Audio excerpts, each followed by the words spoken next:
देश के education minister ये दावा कर रहे हैं कि नीट एग्जाम में पेपर लीक नहीं हुआ है। नीट मामले में आज सुप्रीम कोर्ट में सुनवाई हुई। सुप्रीम कोर्ट ने आज की सुनवाई में 3 बातें कही। पहली ये कि ग्रेस मार्क्स को हटाया जाएगा, 1563 छात्रों का दोबारा री एग्जामिनेशन किया जाएगा। इसके अलावा तीसरी बात जो सुप्रीम कोर्ट की ओर से कही गई, 6 जुलाई से काउंसलिंग को शुरू कर दिया जाएगा। और 6 जुलाई इसलिए कि जो री एग्जामिनेशन की तारीख है वो 23 तारीख है और 23 तारीख के बाद 30 जून तक इसका नतीजा आ जाएगा। 23 जून को एग्जाम, 30 जून को रिजल्ट और इसलिए 6 जुलाई से काउंसलिंग की प्रक्रिया शुरू हो जाएगी। लेकिन अभी भी छात्र ये कह रहे हैं कि ये पूरा न्याय नहीं हुआ है। दरअसल याचिकाकर्ता अलख पांडे ने सुप्रीम कोर्ट में अर्जी दाखिल की थी, ग्रेस मार्क्स के प्रोसेस की जांच करने की मांग की। मामले पर सुप्रीम कोर्ट में सुनवाई भी हुई, जिसके बाद सुप्रीम कोर्ट ने अपना आदेश सुना दिया। सुप्रीम कोर्ट ने कहा कि ग्रेस मार्क्स को हटा दिया जाए और ग्रेस मार्क्स की वजह से जो 1563 छात्र प्रभावित हुए हैं उन्हें दोबारा टेस्ट लेने का मौका दिया जाए। ये एग्जाम इसी महीने की 23 तारीख को आयोजित किया जाए।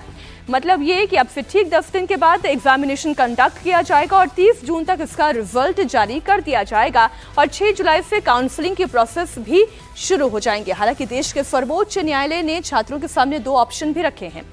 सुप्रीम कोर्ट ने कहा है कि वो चाहें तो 1563 छात्र दोबारा एग्जाम वो दे सकते हैं, या फिर जो एग्जाम नहीं देना चाहते हैं वो उनकी मार्क्स से ग्रेस मार्क्स को ओमिट करके यानी उसे डिडक्ट करके जो नंबर बचेगा वो उनका ओरिजिनल फाइनल रिजल्ट कहा जाएगा। अगर उससे सेटिस्फाइड हैं तो ऐसी परिस्थिति में उसी को उनका फाइनल स्कोर कहा जाएगा और उन्हें एग्जामिनेशन देने की जरूरत नहीं होगी। साथ बातचीत करने के लिए अलख पांडे हैं जो कि सुप्रीम कोर्ट में एनटीए के रिजल्ट्स को लेकर इन्होंने याचिका दायर की है। सर, सबसे पहला सवाल तो ये है कि आज एनटीए और आप आमने सामने थे सुप्रीम कोर्ट में, क्या बातचीत हुई, क्या कोर्ट में क्या सुनवाई हुई? तो आज एनटीए के डायरेक्टर साहब खुद आए हुए थे, मामला काफ़ी सेंसिटिव लगा और आज आते ही उनके तरफ से जो रिप्रेजेंट कर रहे थे काउंसिल, उन्होंने एडमिट किया कि ये जो 1563 बच्चों को ग्रेस दिया है इससे बहुत डिससेटिस्फैक्शन आया है और ऐसा नहीं शायद करना चाहिए था। इसको हम रिवर्ट करते हैं और इन 1563 बच्चों को हम री एग्ज़ाम देने का ऑप्शन देते हैं कि वो फिर से पेपर दें और जो बच्चा नहीं देना चाहता इसमें से उनके जो ओरिजिनल नंबर थे विदाउट ग्रेस वो रहेंगे। ये री एग्ज़ाम 23 जून को करा देंगे, अप्रॉक्स ये बोला है। उसके बाद फिर से एक नई रैंक लिस्ट बनेगी, सारे बच्चों की रैंक शफल होगी, फिर काउंसलिंग कराएंगे। But I am not satisfied with. लेकिन सर, जिन बच्चों को ग्रेस मार्क्स नहीं मिला उनका क्या? बिल्कुल आई एम नॉट सेटिस्फाइड। मेरे 3 पॉइंट है। सबसे पहला पॉइंट मेरा ये है कि आज एनटीए पहले ही दिन आके एग्री करता है कि 1563 बच्चों को ग्रेस नंबर दिए वो सही नहीं था और एनटीए ने खुद से नहीं बताया था कि हमने ग्रेस नंबर दिए, कभी नहीं बताया। हमने पकड़ा था 1719 719, हमने 720।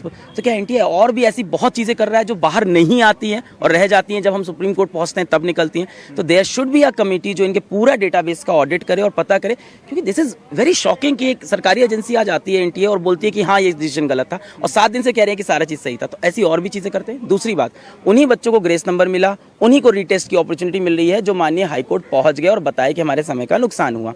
तो उन बच्चों का क्या जो माननीय हाईकोर्ट नहीं गए, जो गाँव देहात से हैं या जिनको नहीं पता है, किसी बच्चे को नहीं पता पेपर लिखने के बाद मुझे हाईकोर्ट, तो एक विंडो खोली जानी चाहिए। ये हमने आज बहुत बार बोला कि एक विंडो खोली जानी चाहिए जिससे और बच्चे भी अप्लाई कर सके। तीसरी बात, पेपर लीक का जो केस है वो अभी भी ऑनगोइंग रहेगा, अगली सुनवाई में वो आएगा। अब ये बताइए कि मेरिट और रैंकिंग किस तरीके से जो डिसाइड किया जाएगा? नहीं, बिल्कुल जो आज का डिसीजन अगर उसको कंसीडर करें तो मेरिट और रैंकिंग पूरी शिफ्ट हो जाएगी। जो बच्चों के इनके नंबर आएंगे फिर उसके हिसाब से शिफ्ट करें। अब देखिए, डिपेंड करता है एनटीए क्या जेईई मेंस का यहाँ पे प्रेसिडेंट उठाएगा कि 2 पेपर जब अलग अलग कराते हैं तो नॉर्मलाइजेशन भी लगाते हैं। हो सकता हो वो भी, क्योंकि सेम लेवल का पेपर बनाने वाला डिबेट वो भी बन जाता है, पर वहाँ नॉर्मलाइजेशन का इनके पास एक कॉन्सेप्ट है, जेईई मेंस में एक्सेप्टेबल है, वो लगा सकते हैं। बट पॉइंट इसका नहीं है। पॉइंट ये कि और ऐसी कितनी चीज़ें कर, जब बहुत सारे बच्चे सड़क पे आते हैं, मेरे जैसे शिक्षक यहाँ कोर्ट तक पहुँचते हैं, तब जाके फाइनली आप एग्री करते हैं कि हाँ ये गलत है। अदरवाइज तो आप मनमानी कर रहे थे ना। तो ना जाने ऐसी कितनी मनमानी आप और कर रहे हैं जो सामने आ ही नहीं पाई क्योंकि कभी आवाज़ नहीं उठी। तो I think there should be a committee, यहाँ पूरी जाँच होनी चाहिए एनटीए के अंदर और क्या क्या डिस्पेरेंसीज इन्होंने छोड़े। आइए अब मैं आपको ये बताती हूँ कि आखिर ये ग्रेस मार्क्स का खुलासा कैसे हुआ। जो बात अलग कह रहे थे, फिजिक्स वाला के जो फाउंडर मेंबर हैं वो ये बात कह रहे थे। दरअसल नीट एग्जाम में कुछ छात्रों के 718 और 719 नंबर आए, लेकिन नियम के मुताबिक ये मार्क्स आ ही नहीं सकते। और मैं ये क्यों कह रही हूँ उसके पीछे का लॉजिक समझिए। नियम ये कहता है, नियम के मुताबिक 720 नंबर होंगे या फिर 715 नंबर होंगे। फिर छात्रों के 718 या फिर 719 नंबर कैसे आ सकते हैं? इस पर जब सवाल पूछा गया तो एनटीए ने कहा कि ग्रेस मार्क्स की वजह से ये हुआ। दरअसल इसके पीछे लॉजिक ये है कि एक सही आंसर के लिए 4 नंबर मिलते हैं और एक गलत आंसर के लिए 1 नंबर की नेगेटिव मार्किंग होती है। तो या तो 720 अंक आ सकते हैं या फिर 715 अंक आ सकते हैं। 718 या 719 नंबर आखिर कैसे आ सकते हैं? क्योंकि नेगेटिव मार्किंग होगी तो 1 नंबर घटेगा, पॉजिटिव मार्किंग होगी 715 आएगा, लेकिन ये बीच का नंबर कैसे आ सकता है? पूरे देश में पेपर लीक को लेकर बवाल मचा।